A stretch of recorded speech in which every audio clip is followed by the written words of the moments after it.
Bonjour à tous et bienvenue à ce webinaire du partenariat Immigration et résilience en milieu urbain, un partenariat financé par le Conseil de recherche nationale en sciences humaines du Canada. Le webinaire aujourd'hui porte sur la question de la résilience des migrants dans les villes canadiennes, les personnes, les institutions et les politiques. Et en particulier, aujourd'hui, on a la chance de pouvoir rencontrer des chercheurs qui ont exploré la question des quartiers accueillants et de la résilience. Alors, je vous les présente tout de suite et ensuite, je vous ferai part du prochain webinaire qui sera présenté par le partenariat. Ah, moi aussi, j'ai des problèmes avec mon partage, c'est la journée. Donc, aujourd'hui, la question des quartiers accueillants et de la résilience sera explorée par 4 chercheurs qui ont eu la chance de compter sur du financement du partenariat et qui ont pu participer aux activités de collaboration en matière de développement des savoirs et d'identification des pratiques. Alors, tout d'abord, on aura une présentation de la professeure Annick Germain de l'Institut national de la recherche scientifique, qui sera suivie par une présentation de la professeure, la docteure Alexandra Charette, qui est à l'INSPQ, ainsi que le professeur Shedly Belkodia à l'Université Concordia. Et notre webinaire se terminera par une présentation de Louisa Véronis, professeure à l'Université d'Ottawa. Bien entendu, vous pourrez poser des questions tout au long des présentations par le biais du chat ou de la fonction discuter. Et on aura aussi une période pour répondre aux questions à la suite de l'événement.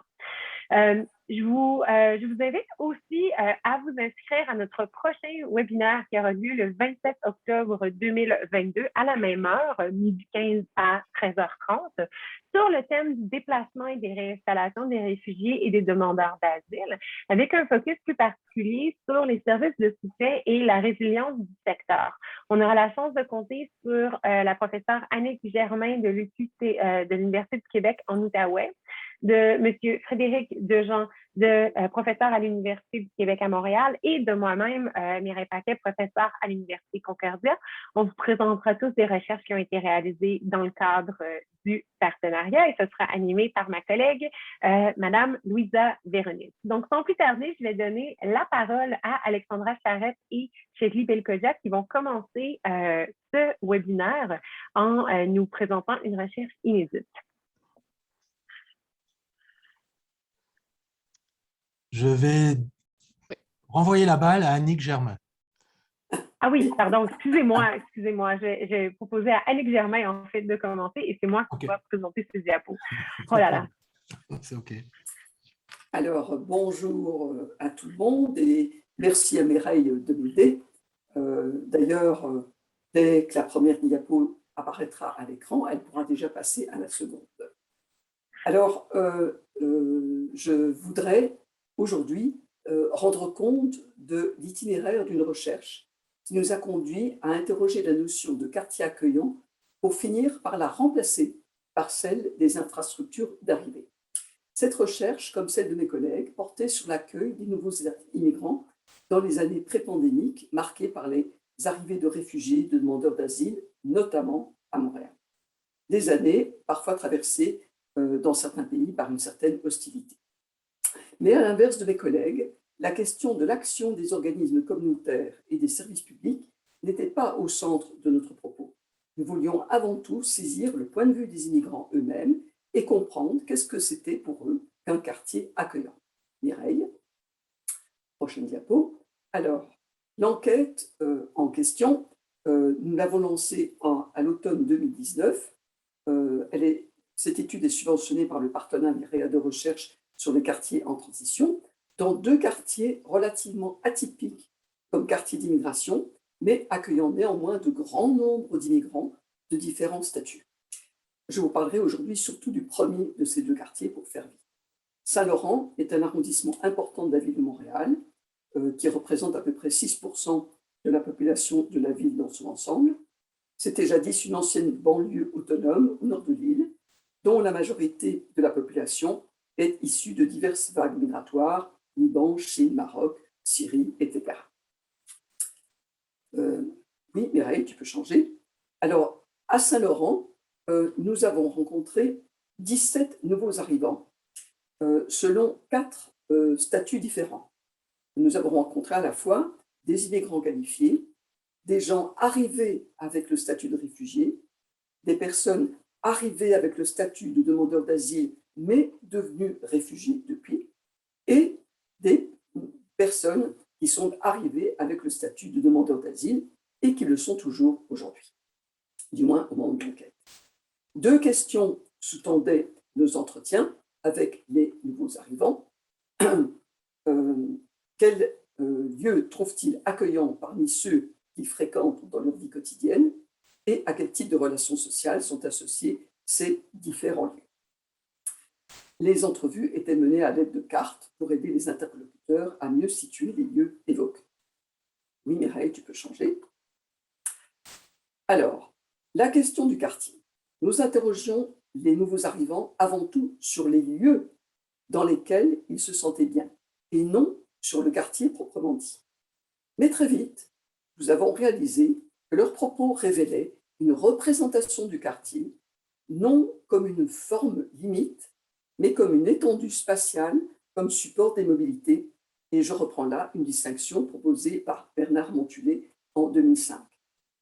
La forme limite est typique des représentations traditionnelles de l'espace qu'on trouvait en Europe depuis le Moyen-Âge, alors que la seconde est plus représentative des contextes contemporains, fortement urbanisés, valorisant la mobilité. Dans le premier cas, l'espace est vu comme une totalité délimitée et souvent marquée par une relation identitaire et affective de la personne au lieu. Dans le second, la représentation est abstraite et correspond à la succession de lieux que fréquente l'individu. Nos interlocuteurs, souvent, ne connaissaient pas les limites de Saint-Laurent. Certains ignoraient même qu'ils habitaient Saint-Laurent. La plupart se déplaçaient sans difficulté et la distance n'était pas un problème. Le quartier, par ailleurs, ne semblait pas entraver leur processus d'adaptation. Ils s'y sentaient à l'aise et en sécurité. Mireille, la suivante. Au total, les espaces de proximité évoqués étaient vus comme un tremplin pour l'accès à l'ensemble de la ville. Nos interlocuteurs étaient enfin en train de construire un capital de mobilité pour poursuivre leur trajectoire migratoire. Mireille, tu peux changer. Alors que nous finissions les entrevues, nous avons découvert un nouvel ouvrage intitulé Arrival Infrastructure, Migration and Urban Social Mobilities. Une série d'auteurs européens décrivent les manières dont les immigrants arrivent dans un quartier et y trouvent une stabilité, se donnent des points de repère pour poursuivre leur trajectoire. C'est exactement ce que nous étions en train d'observer. Les infrastructures urbaines d'arrivée émergent des pratiques urbaines des nouveaux arrivants et dessinent une géographie qui est propre à chacun. Notre expression des lieux accueillants, voire de quartiers accueillants, était trop calquée sur le discours des intervenants communautaires. Nos interlocuteurs n'évoluaient pas dans une logique d'accueil. Ils fréquentaient des lieux utiles, des lieux fréquentés par tout le monde. Mais ils ont utilisé le vocabulaire de l'accueil pour nous inviter à prendre un café ou pour nous reconduire chez nous. Alors, Mireille, prochaine, quels sont les lieux évoqués le plus souvent? Généralement, les interlocuteurs commencent par évoquer les commerces, surtout les épiceries ethniques. Puis viennent des parcs qu'ils fréquentent souvent en famille. Ensuite viennent des lieux plus typiques, des cadrages que chacun fait du quartier selon sa trajectoire. Très peu de lieux sont décrits comme inhospitaliers et personne ne mentionne d'ailleurs un lieu spécifiquement inhospitalier. Étonnamment, presque aucun lieu de culte n'est mentionné en dépit de nos relances. Certains lieux vont revenir presque systématiquement dans nos entretiens. Mireille, le centre d'accueil et de référence sociale et économique pour immigrants, le CARI, est le principal organisme communautaire pour les immigrants à Saint-Laurent. Les services sont diversifiés, rejoignent les nouveaux arrivants de différents statuts. Leur aide a donc été précieuse pour rejoindre nos interlocuteurs. et nos interlocuteurs sont très reconnaissants des services reçus, mais ils en parlent surtout pour les qualités exceptionnelles des agents, ce qui a été décisif pour leur parcours. Par extension, ils aiment aussi fréquenter les parcs qu'il y a autour. Le deuxième lieu, très souvent mentionné, est la bibliothèque du Boisé. Elle semble très appréciée pour les activités et ressources offertes aux familles, mais surtout, Mireille, tu peux changer, enfin on la voit en bas, pour la beauté de son cadre et de ses espaces. On sent la fierté d'habiter un quartier ayant un aussi bel équipement public. Suivante. Très haut dans la liste des lieux mentionnés, il y a enfin et surtout le Tim Hortons près du métro Côte-Vertu. Ce commerce est associé à de nombreuses occasions de sociabilité. On y emmène sa famille, ses amis, on y reçoit à l'occasion des invités, comme par exemple les enquêteurs de l'INRS. À défaut de pouvoir recevoir chez soi quand les logements sont petits ou insalubres, le commerce offre une occasion de recevoir le monde. Le commerce utilise d'ailleurs des vidéos publicitaires qui s'appellent Welcome Home, faisant écho à ces pratiques d'accueil des migrants.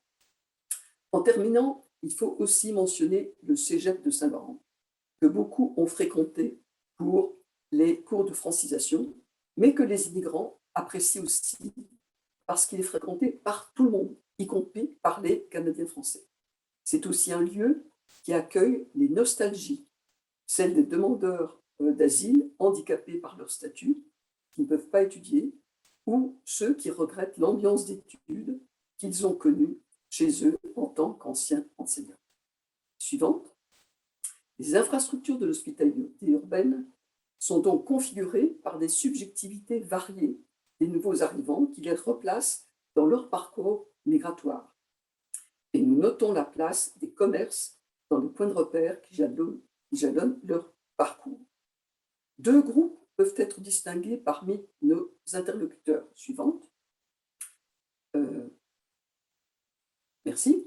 Les mobiles et les sédentaires. Parmi les premiers, plusieurs se déplacent en voiture.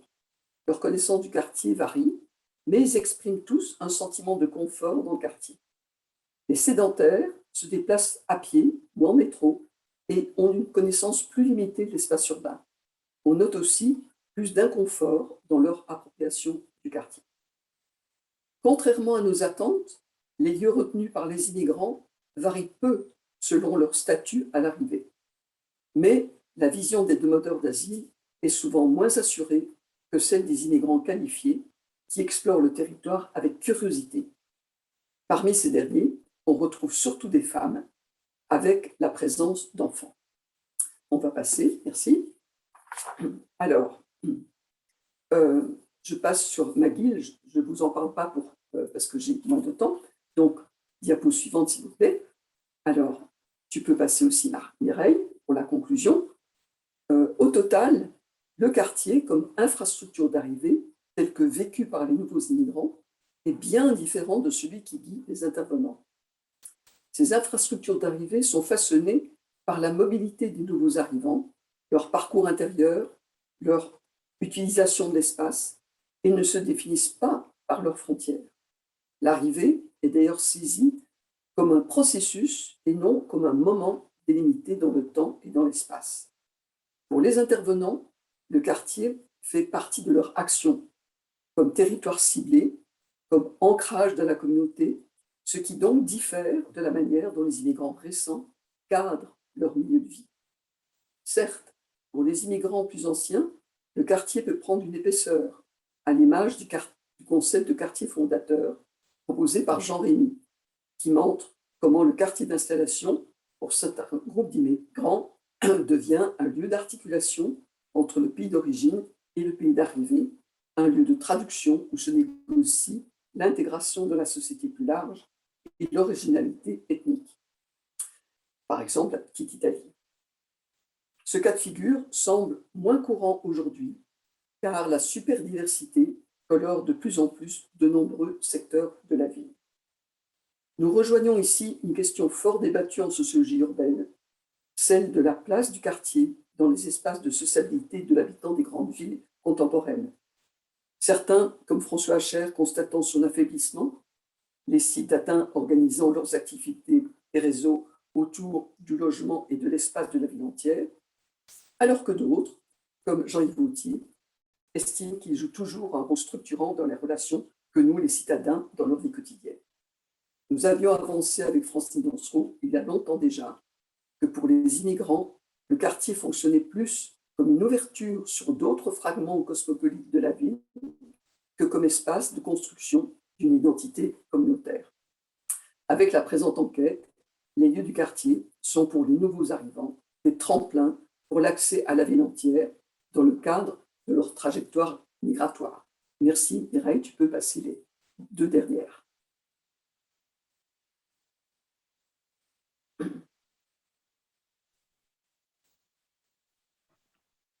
Merci beaucoup, Annick. On pourra revenir sur des questions que tu as reçues de la part des personnes qui écoutaient. Je vais maintenant, pour vrai cette fois-ci, laisser la parole à Alexandra Charette et à Shelly Belkosia qui vont nous présenter leur recherche. Super. Ben, merci Mireille, bonjour tout le monde. Donc, on voulait vous présenter aujourd'hui on voulait vous présenter aujourd'hui un peu une espèce de bilan peut-être du projet Vivons nos quartiers, l'accueil et l'inclusion sociale des nouveaux arrivants à l'échelle locale.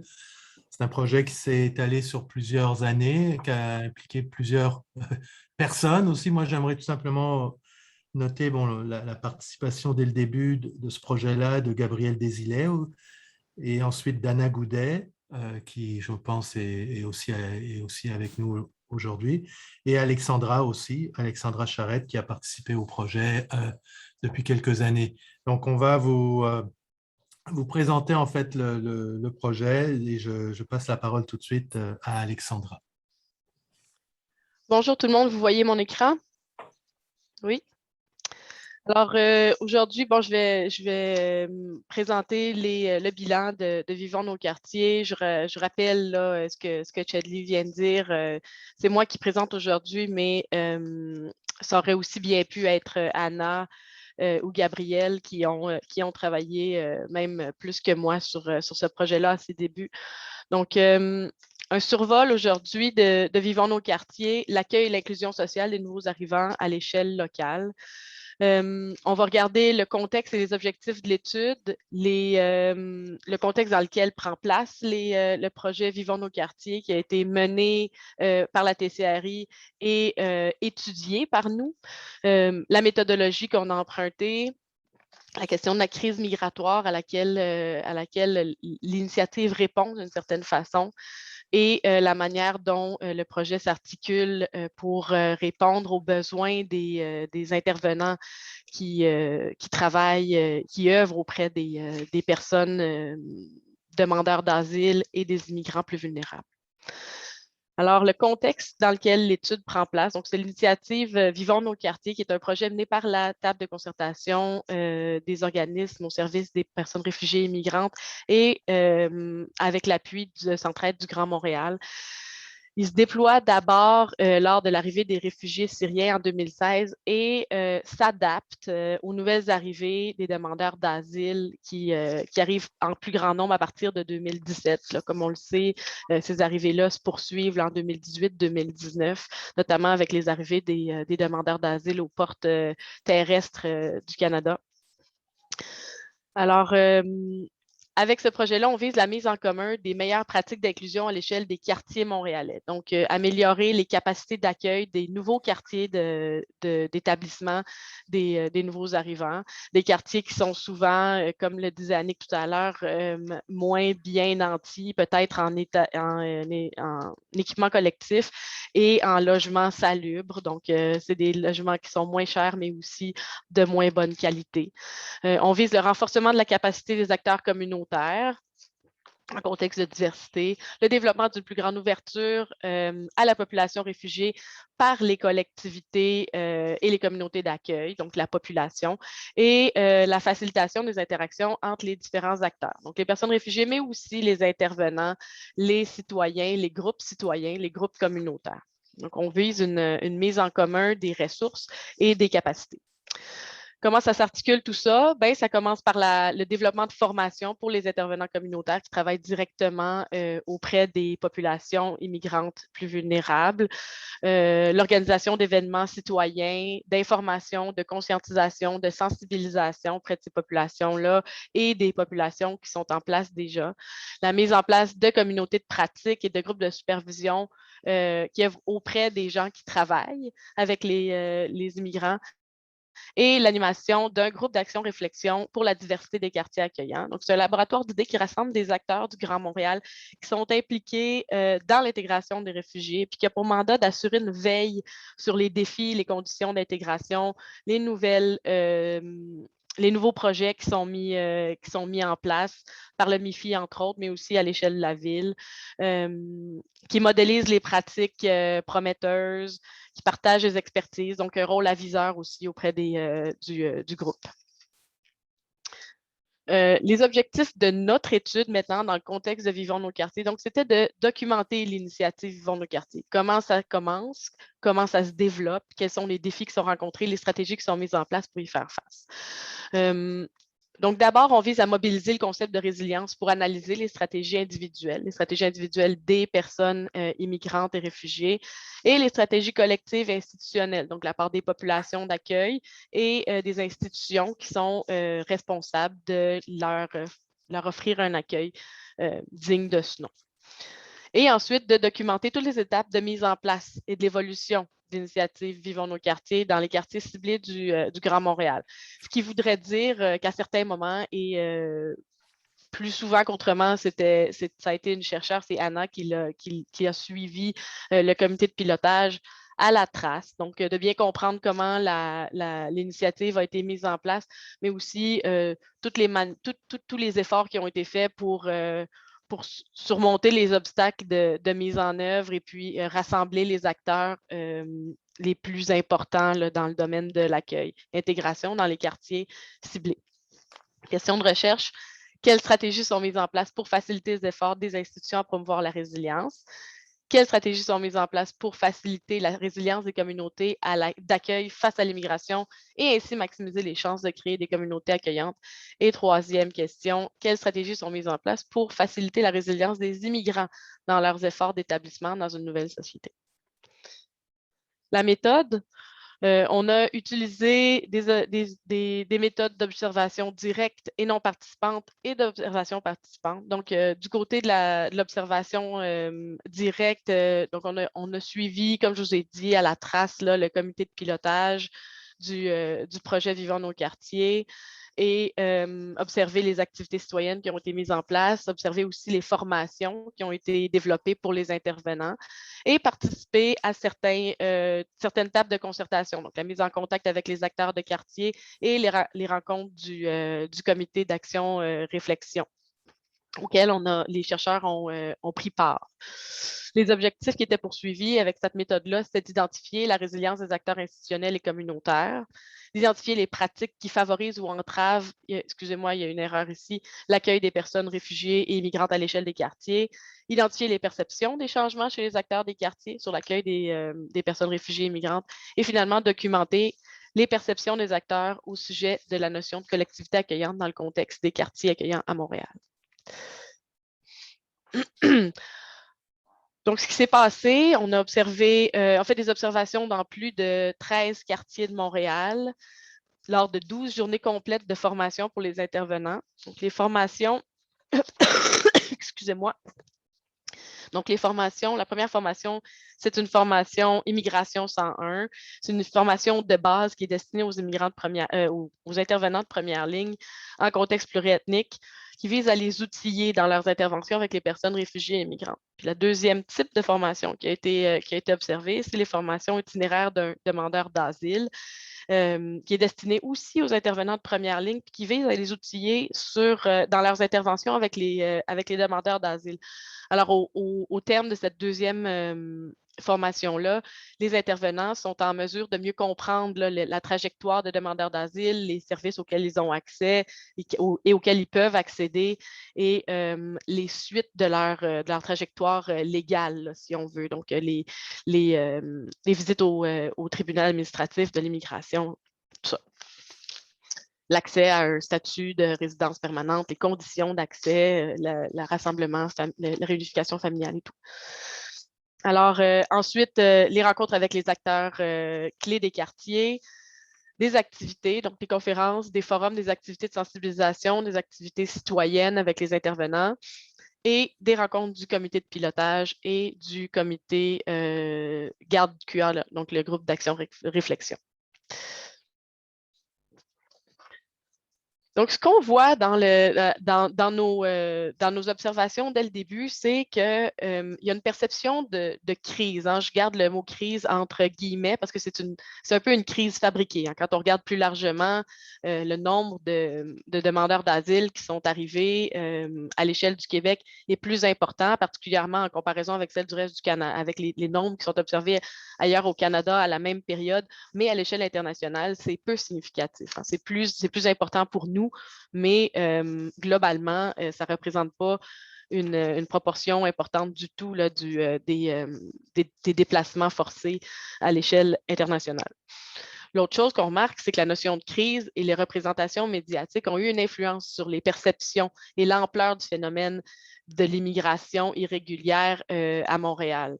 Donc, les intervenants, les personnes qui travaillent auprès des demandeurs d'asile et des personnes immigrantes se sont sentis dépassés par un phénomène auquel ils n'étaient pas habitués, mais aussi parce qu'ils voyaient à la télévision la manière dont ils étaient représentés dans les médias à tous les jours. Là, si on se rappelle bien, il y avait des photos des gens qui attendaient en file, notamment au chemin Roxham. Donc, ça a participé aussi à leur perception d'une situation angoissante, une situation à laquelle il fallait répondre plus rapidement que d'habitude et à laquelle il fallait s'adapter malgré le manque de ressources. Pardon. Ce qu'on observe au-delà de la notion de crise aussi, c'est qu'effectivement, il y avait un changement au niveau des profils, au niveau des responsabilités, des besoins qui émergeaient de ces nouvelles arrivées-là. Donc, il y a une présence accrue de familles avec des très jeunes enfants, des mères monoparentales avec des enfants en âge préscolaire, des problèmes de santé mentale plus criants et plus nombreux. Plus de gens avaient besoin des ressources et les ressources n'ont pas été ajustées tout de suite. Donc, et puis, on est encore en situation de besoin à cet égard-là, mais au départ, là, quand il y avait beaucoup d'arrivées, c'était un problème qui semblait très important pour puis qui était à la source des préoccupations des intervenants qu'on a rencontrés. Les ressources aussi, éducatives, scolaires, socio-sanitaires, étaient peu connues, mal adaptées à la réalité des problèmes de santé mentale et aux familles nombreuses accompagnées de jeunes enfants. Et une confusion, un manque de connaissances sur les statuts d'immigration, sur les raisons pour lesquelles on a senti le besoin là, à la TCRI de développer les formations sur les parcours d'un demandeur d'asile et puis les étapes à franchir. Donc, pour développer des meilleures connaissances chez les intervenants de la manière dont tous ces statuts-là se distinguent les uns des autres et puis pour mieux répondre à leurs besoins et les orienter vers les ressources auxquelles ils ont droit. Donc, les droits des personnes immigrantes en fonction de leur statut et l'accès aux services en fonction des statuts aussi. Donc, les formations VNQ, je vous ai parlé tantôt des deux principales formations là, auxquelles les intervenants ont eu accès dans le cadre de Vivons nos quartiers. Au-delà des informations formelles desquelles on donnait accès aux intervenants dans les quartiers, ça devenait aussi une façon d'adapter les pratiques et la constitution de communautés de pratique chez les intervenants qui se rencontraient dans ces formations-là. Donc, ça participait au changement de leur perception par rapport aux personnes qu'ils rencontraient, développement de l'empathie, la confrontation des préjugés, et puis développement d'un intérêt aussi pour les droits des réfugiés et les services auxquels ils ont droit ou devraient avoir droit. Une meilleure définition des limites de leur rôle. Hein. On a parlé tout à l'heure des préoccupations que les intervenants avaient quant à leur responsabilité vis-à-vis des gens qui avaient des problèmes de santé mentale, qui arrivaient avec des familles nombreuses, qui qui étaient sans ressources. Donc, il y a souvent, dans ces situations-là, il n'y a plus de limite à ce qu'on peut vouloir offrir et c'est une source d'angoisse là, quand on est le répondant de première ligne. Donc, ça a aidé beaucoup d'intervenants à poser leurs propres limites, à mieux comprendre leurs responsabilités quand ils étaient face aux mêmes expériences que les autres. Donc, partage et retour d'expérience avec des collègues qui vivent des situations, des émotions semblables, d'impuissance, de la surcharge face au débordement là, du nombre de personnes qui avaient des besoins. Mobilisation et concertation. On est allé un peu plus loin dans la phase 2 du projet. On a étudié 2 comités locaux en rapprochement interculturel. Donc, qui allaient au-delà des formations. Le projet a donné lieu à des initiatives locales de rapprochement interculturel. Donc, on s'est penché sur le comité local de rapprochement interculturel de Ville-et-Mort-Côte-Saint-Paul et le réseau Action Immigration qui est situé dans l'arrondissement Hochelaga-Maisonneuve. Ils étaient soutenus par l'initiative Vivons nos quartiers et qui ont à leur tour nourri l'initiative par leurs expériences, leurs bonnes pratiques et les défis.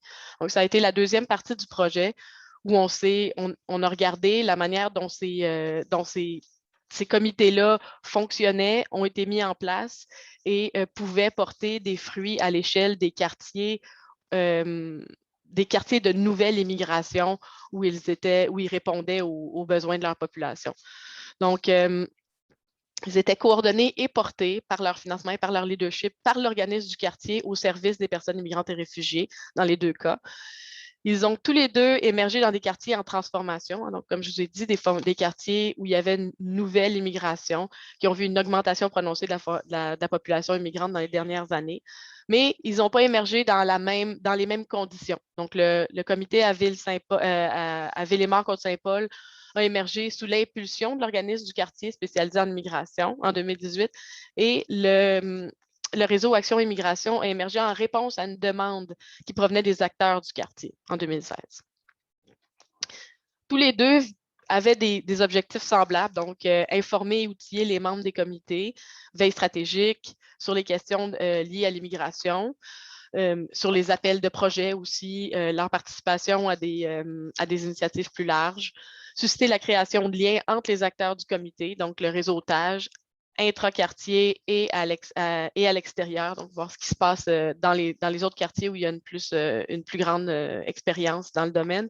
Et puis, l'organisation d'activités de rapprochement interculturel dans le quartier. Repas, activités citoyennes qui rassemblent des acteurs de différents secteurs qui œuvrent à l'échelle du quartier. Il y avait aussi des projections de documentaires, dont le documentaire Bagage, qui a été projeté dans ce cadre-là.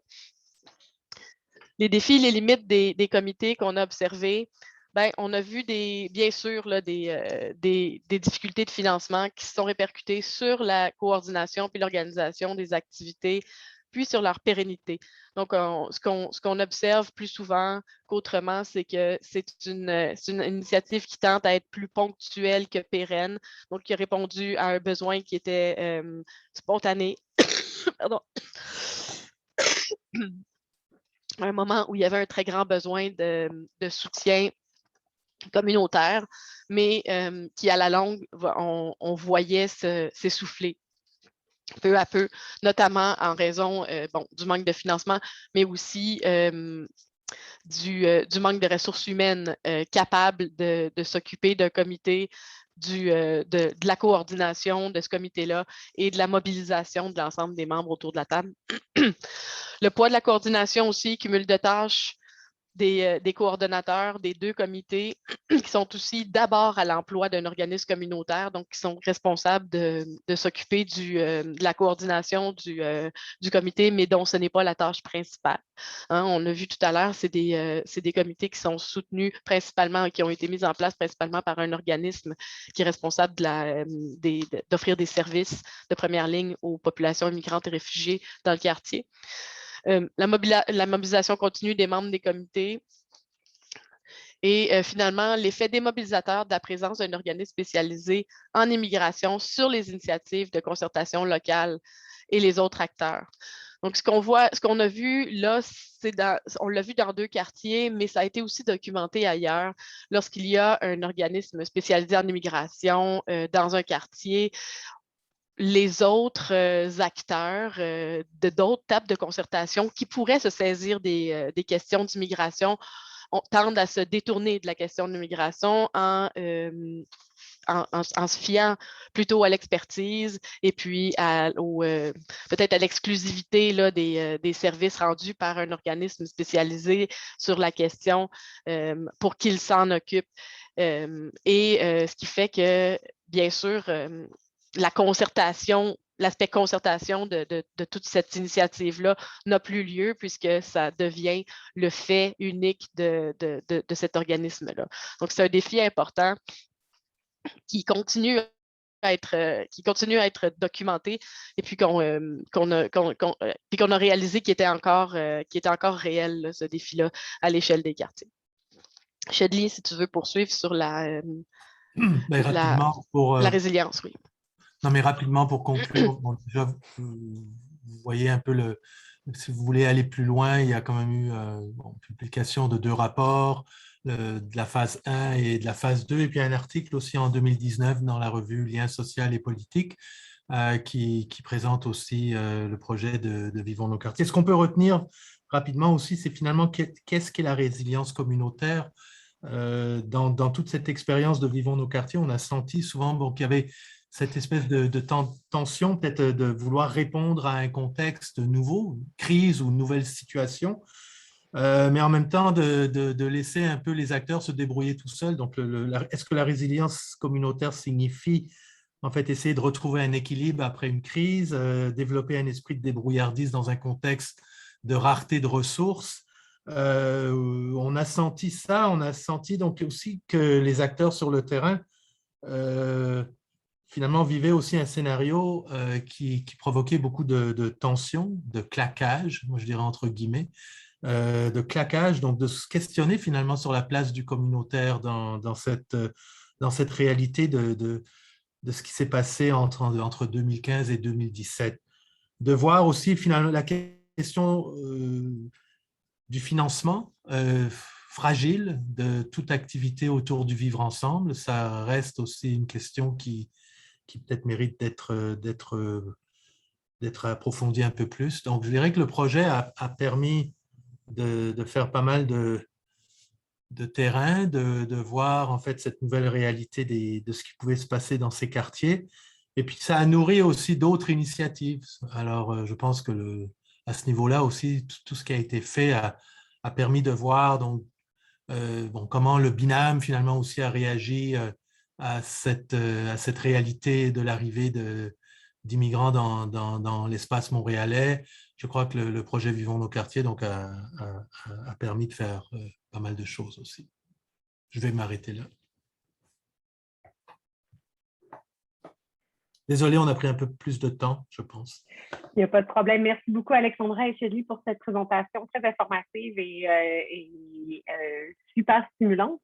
Je vais maintenant passer la parole à Lisa Véronique qui va nous présenter son projet lié à la thématique de ce webinaire. Donc, la parole est à vous, Madame Véronique. Merci beaucoup. Je ne sais pas si c'est Alexandra ou Chedly, si vous pouvez voilà, départager, comme ça je peux partager le mien. Voilà. Donc, merci beaucoup. Merci Mireille pour les présentations. Merci aux présentations précédentes qui ont déjà fourni beaucoup d'informations et j'espère me permettront de faire des liens.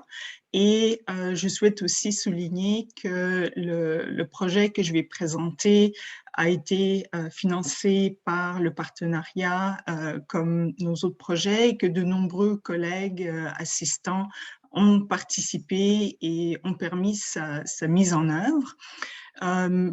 Cette présentation est sensiblement semblable à celle que j'ai faite au mois de juin en anglais. mais j'espère, depuis, comme on a eu le temps d'y réfléchir, de souligner d'autres aspects du projet. Donc, comme dans le cas d'Annick, la question était de réfléchir au rôle du quartier, des espaces et des lieux du quartier, comme interface, en fait, entre les grandes structures et politiques urbaines et d'immigration d'une part, et les géographies du quotidien, les micro-géographies des familles et des espaces de rencontres, de différences, et comment en fait le quartier est cet espace spécial d'interface entre des processus en tension.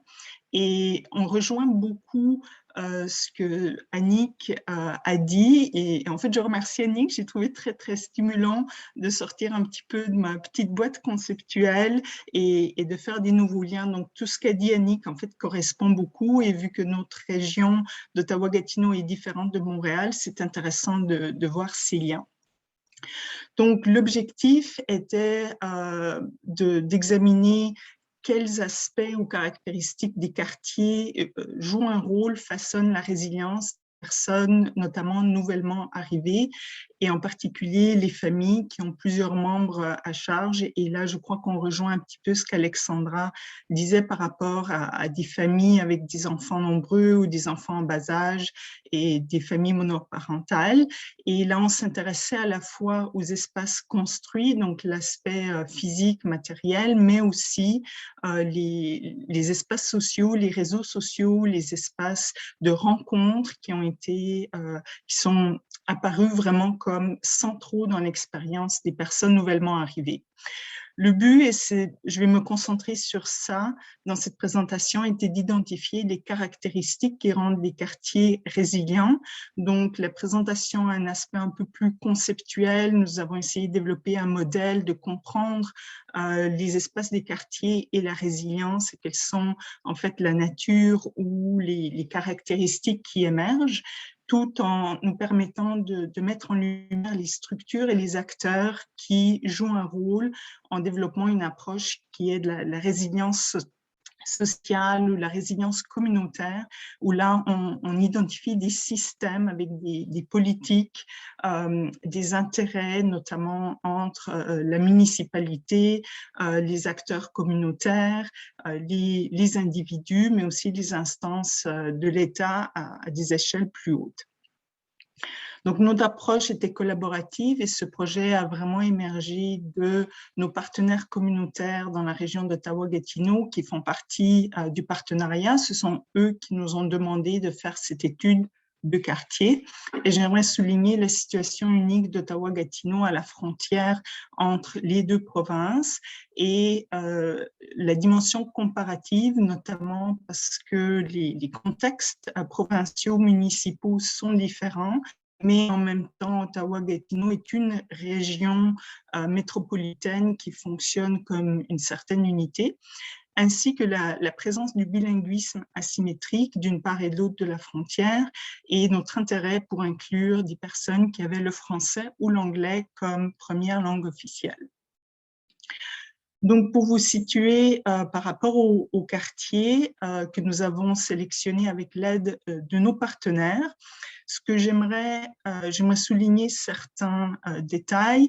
Ce sont nos partenaires qu'ils ont identifiés comme des lieux où se concentre une population immigrante et notamment des quartiers tremplins où les nouveaux arrivants s'installent au moment où ils arrivent dans la région, en particulier à cause de certaines caractéristiques, dont l'accès à du logement abordable, mais souvent de moins bonne qualité, tel qu'il a été évoqué précédemment.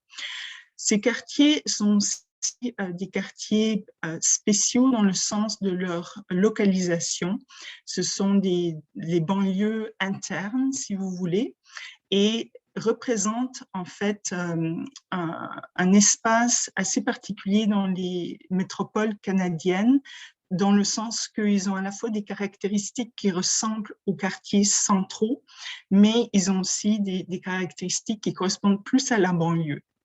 Ce qui est particulier, c'est leur localisation à proximité du centre-ville. Ils sont donc très, très accessibles. Et comme les participants d'Annick, nos participants, en fait, bougeaient partout dans la ville, ne parlaient pas seulement de leurs expériences dans les quartiers, mais ont surtout mis l'accent sur les espaces de confort et d'inconfort dans ces quartiers-là. Ce sont en fait des quartiers qu'on peut identifier comme une frontière urbaine à cause de la disponibilité de l'espace qui est encore et sont devenus des endroits de développement urbain et entre autres de gentrification à une époque où en fait le centre est déjà pas mal saturé. Donc je vais parler de la frontière urbaine et du travail de Neil Smith en géographie sur la ville revanchiste. Et ces trois quartiers en fait sont des quartiers de conflit en ce moment entre les personnes peu nanties qui peuvent se permettre de payer des logements de mauvaise qualité, mais aussi la destruction de ces derniers logements de mauvaise qualité pour en fait gentrifier et profiter de la localisation à la proximité du centre-ville pour en fait attirer des classes mieux nanties et en fait les remplacer. Donc la thématique de la ville revanchiste ou de la frontière urbaine a été très très forte dans nos recherches. Et enfin, j'aimerais souligner que chacun des quartiers a vécu une expérience éprouvante, notamment à Ledbury, dans le sud d'Ottawa. Il y a eu une série d'évictions de la compagnie Timber Creek qui a affecté notamment des familles immigrantes racisées et peu nanties qui n'avaient nulle part ailleurs où aller.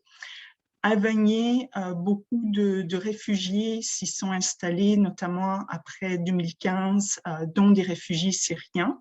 Mais c'est comme une dernière frontière pour installer des réfugiés. Et enfin, Montbleu a été touché par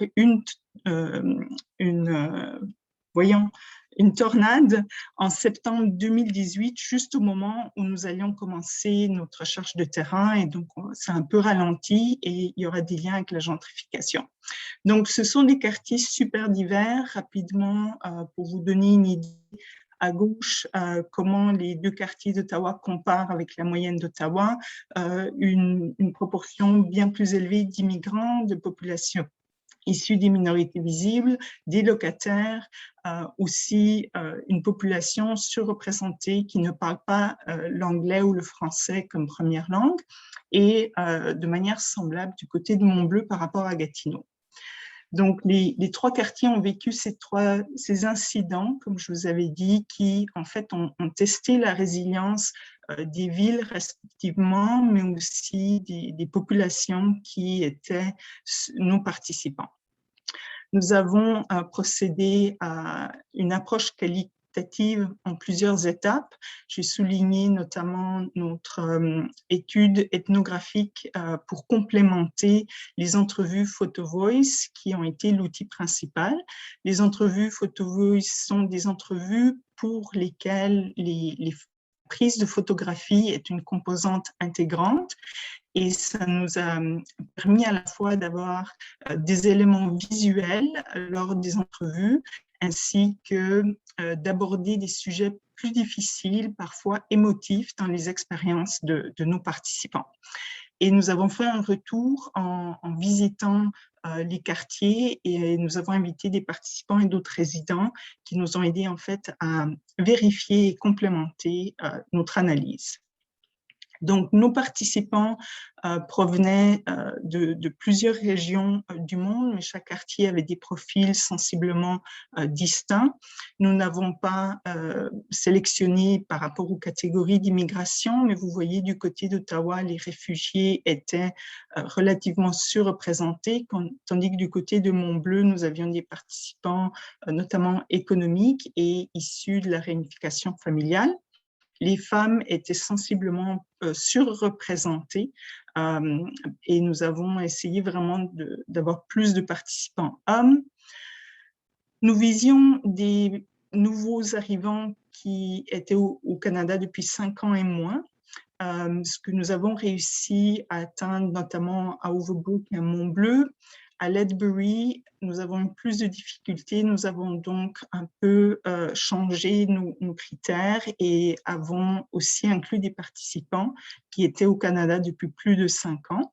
Et généralement, nos participants avaient des revenus de ménage sous les 40 000 $. Donc, l'aspect principal au point de vue conceptuel que je voulais partager, c'était un cadre qui émerge de nos analyses pour comprendre le rôle des quartiers à l'interface en fait, des structures et politiques urbaines et au niveau plus élevé, et les micro-géographies des immigrants dans les quartiers.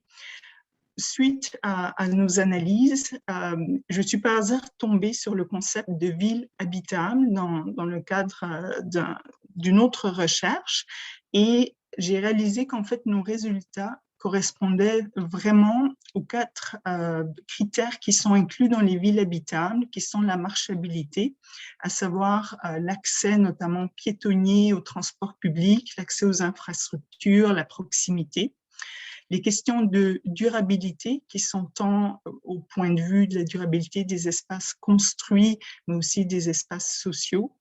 Les enjeux de communauté, notamment les questions d'inclusion, de sens d'appartenance, de diversité, pluralité, accueil, ainsi que l'interconnectivité, faire en général plus à l'interconnectivité entre infrastructures, par exemple la possibilité de voyager en transport en commun pour accéder à divers services, mais nous l'avons étendu pour parler aussi de l'interconnectivité sociale et communautaire.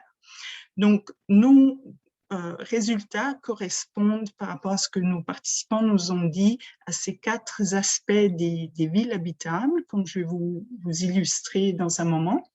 Mais il ressort aussi que les villes habitables sont en fait en tension entre la gouvernance néolibérale qui a affecté nos villes depuis 3 décennies ou plus, notamment les politiques d'austérité qui contribuent à augmenter les inégalités sociales et économiques, notamment qui touchent les nouveaux arrivants et les immigrants, et la lutte constante pour les espaces urbains, peut-être la production de l'espace urbain, notamment à travers la gentrification, et le fait que les villes, les gouvernements municipaux font encore face à des défis de financement et utilisent la production de l'espace pour acquérir un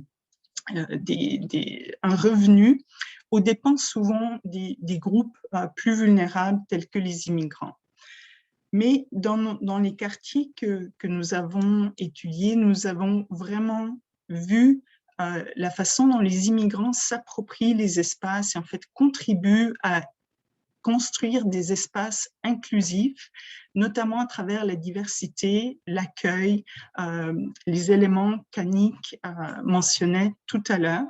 Et donc, j'aimerais proposer de penser la résilience immigrante à travers les quartiers en utilisant le modèle de la ville habitable, mais en interface avec les tensions autour des structures et politiques d'une part et la création d'espaces immigrants de l'autre.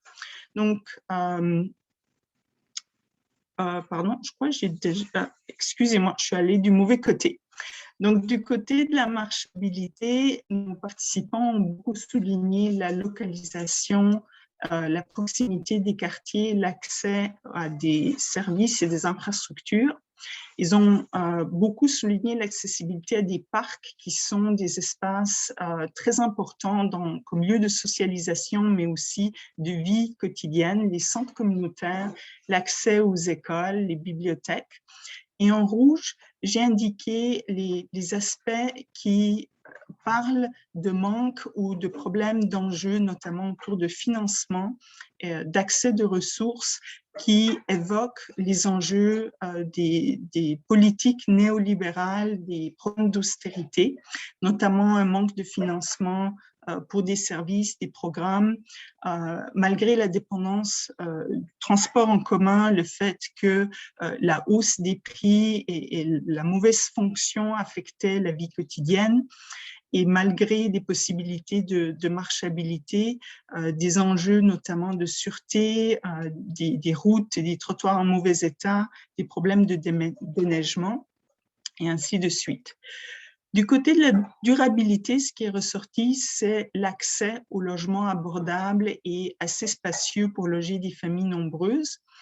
Et le fait que dans ces quartiers, vu la mauvaise qualité des logements, les propriétaires ou les propriétaires souvent ne demandaient pas de référence ou d'antécédents d'histoire de crédit, ce qui permettait à nos nouveaux arrivants de facilement accéder à du logement. Mais outre ces possibilités, les enjeux, notamment d'entretien des immeubles, des appartements, l'expérience des évictions à Ledbury, l'impact de la tornade qui a affecté en fait la section la plus vulnérable du quartier, sont ressortis comme des enjeux négatifs. La criminalité et surtout l'insécurité à cause de la présence d'activités de gangs et autres, et des tensions avec la police, c'était un autre enjeu évoqué par la majorité de nos participants. Pour ce qui est des services et programmes dans les quartiers, généralement, les participants ont évoqué le fait qu'ils ont accès à toutes sortes de programmes qui sont utiles et adéquats, et qu'ils utilisent aussi les réseaux sociaux et l'entraide, mais l'entretien des espaces publics, notamment le manque d'entretien des parcs, des infrastructures, des routes, les affecte. Un manque aussi de programmes adéquats, notamment pour les jeunes et les enfants, des problèmes de santé mentale et le coût pour pouvoir utiliser des programmes récréatifs, notamment pour les familles nombreuses. Donc, en rouge, encore une fois, pour souligner des problèmes structurels qui vont au-delà de ce que les personnes immigrantes peuvent gérer ou contrôler. Du côté de la communauté, ce qui est ressorti surtout est la grande diversité des populations résidant dans ces quartiers, ce qui facilite l'accès à l'information, la formation de réseaux, un sens de bien-être, de partage d'expériences, d'identité en commun, d'identification avec le quartier, et les espaces qui permettent en fait de rencontrer ces autres immigrants et de partager. Et le grand soutien, l'entraide notamment entre des membres de famille, les amis, les voisins, qui en fait permettent de surmonter la majorité des défis auxquels ils font face.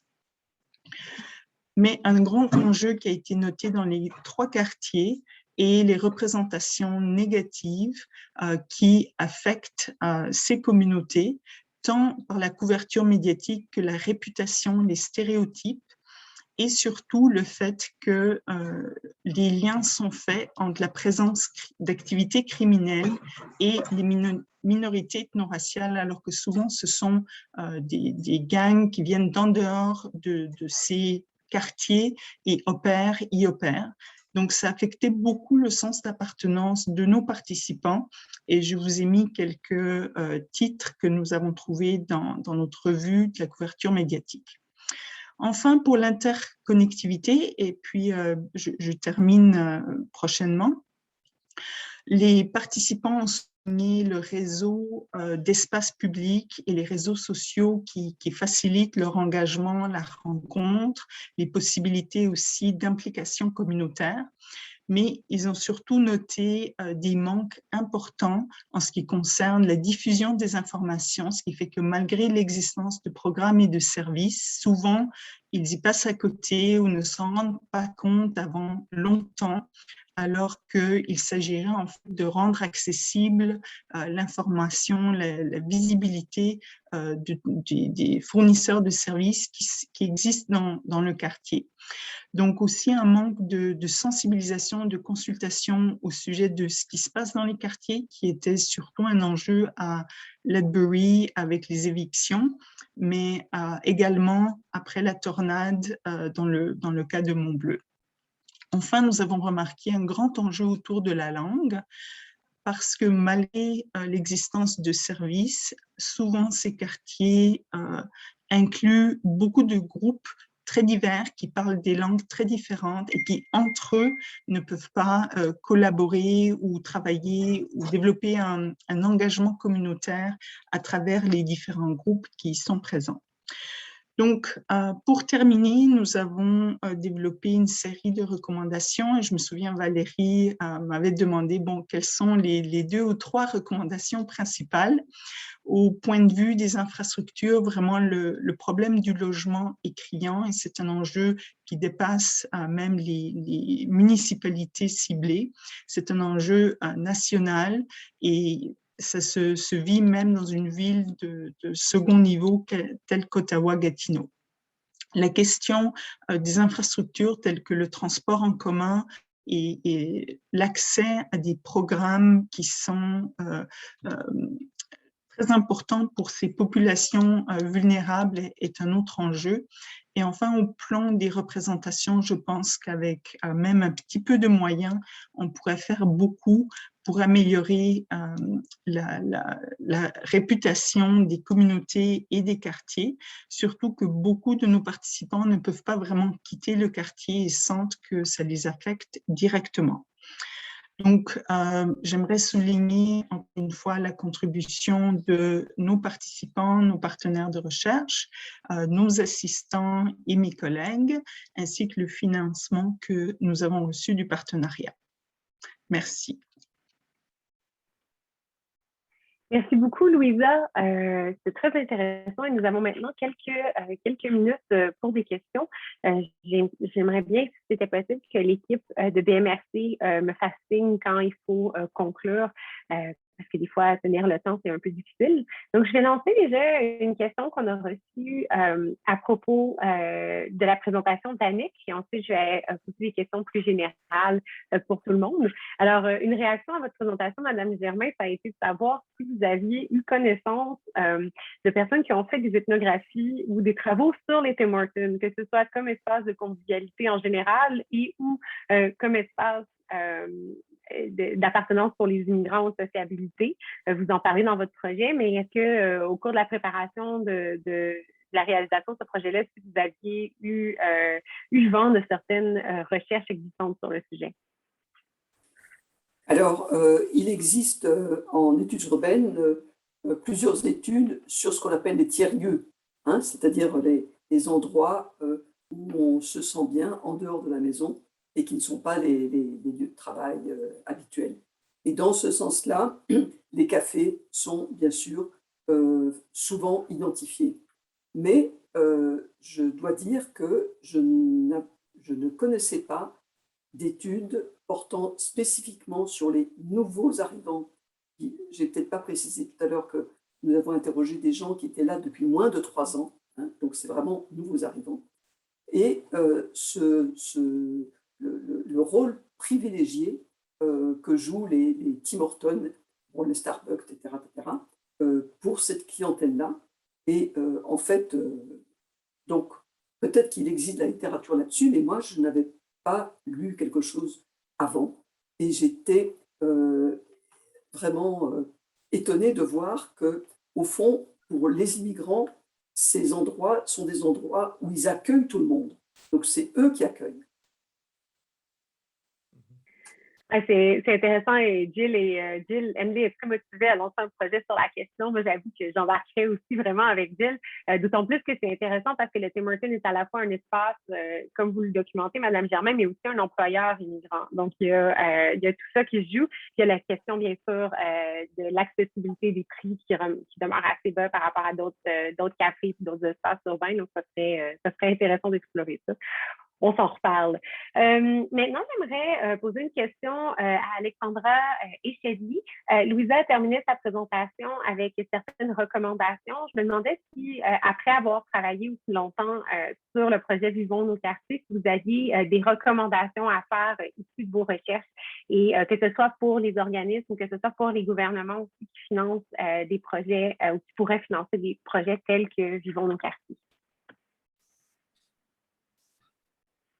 Je crois qu'il y a plusieurs recommandations, puis c'est ce que j'ai dit à la fin aussi, dans le sens qu'il y a cette envie de concertation l'importance de développer des outils de concertation, de financer ces outils-là, de reconnaître qu'il y a des financements essentiels en termes d'accueil, d'intégration, mais aussi en termes de cohabitation interculturelle, de rapprochement interculturel. Donc des tables, certains quartiers ont fait des activités, notamment Aymar Saint-Paul, il y avait un colloque au mois de juin dernier, je crois le 21 juin, où on entendait aussi les acteurs du quartier beaucoup mettre l'accent sur le besoin de pérenniser aussi ces structures dans les quartiers. Donc, c'est un élément important, je crois, qu'il faut retenir. Et de voir aussi peut-être que l'arrivée de nouveaux migrants différents dans des quartiers aussi demande des manières de faire aussi qui vont traverser aussi, je dirais, un peu de manière un peu transversale aussi les services. On n'est pas dans des silos. On a souvent cette...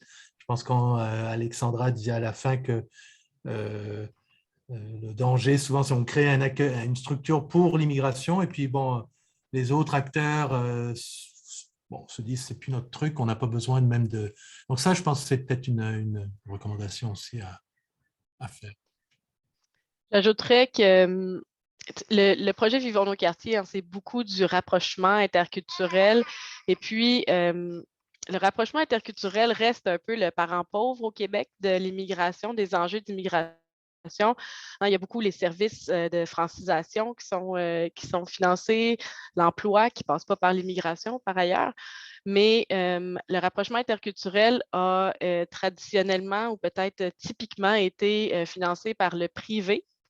Dans ce cas-ci, Centraide, il y a d'autres fondations qui ont pris part à ce genre d'initiative-là, mais le financement public est toujours bienvenu parce que le vivre ensemble fait partie intégrante de l'intégration, justement. Et puis, c'est une question politique à poser, ça. Comment ça se fait que il y a un aussi gros écart qui se creuse entre les services formels d'intégration fonctionnelle et le vivre ensemble? Absolument, c'est une question vraiment pertinente. J'aimerais qu'on ait plus de temps, peut-être organiser un autre webinaire sur la question, parce que je sais que c'est une question qui se pose au Québec, mais c'est aussi une question qui se pose à l'échelle du Canada, où, comme le partenariat l'a montré, les structures d'accueil sont quand même différentes et sont structurées de façon différente à cause des lignes de financement, mais les problématiques demeurent quand même, ou en tout cas, il y a des problématiques partagées dans ce domaine-là. Définitivement. Ça reste une question à creuser, surtout que l'intégration ne s'articule pas de la même manière dans le reste du Canada puis au Québec. Donc, ça reste une comparaison qui est difficile, mais intéressante à mener. Je suis d'accord. Absolument. Une question pour Louisa. Quelqu'un qui nous écoute demande s'il y avait une manière de communiquer qui serait plus adéquate ou à privilégier afin de mieux rejoindre les communautés comme dans le Monde Bleu. Donc, peut-être élaborer un peu sur cette question-là. Oui, c'est une très bonne question. Merci de l'avoir posée.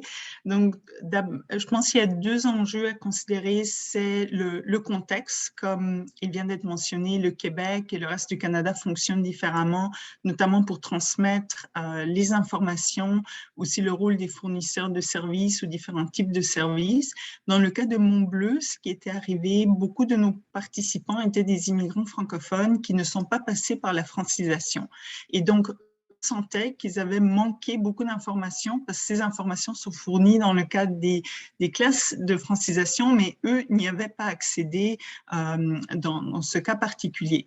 Donc, les cours de francisation sont importants dans ce sens, mais pour des immigrants, vu que le Québec attire des immigrants francophones qui ne passent pas par la francisation, il faudrait trouver d'autres moyens.